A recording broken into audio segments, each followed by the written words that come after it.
বিশ্বকাপের final match cover করতে new jersey স্টেডিয়ামে আছেন সিনিয়র করেসপন্ডেন্ট কুশল ইয়াসির। কিছুক্ষণ আগে জানিয়েছেন সেখানকার সর্বশেষ অবস্থা।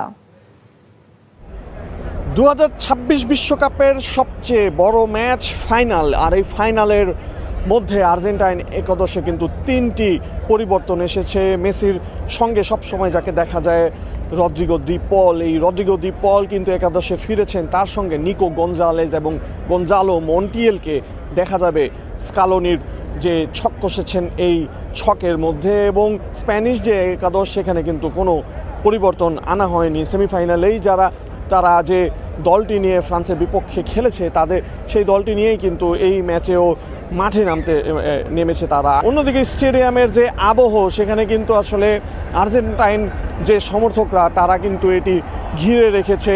টিকিটস নাই, টিকিটসের জন্য অনেকেই চেয়েছেন।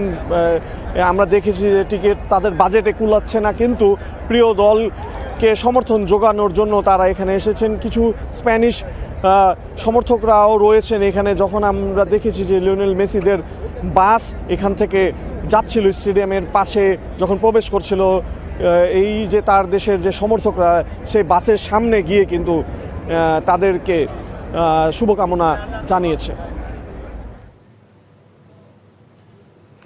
কুশল ইয়াসির জানিয়েছেন সেখানকার অবস্থা।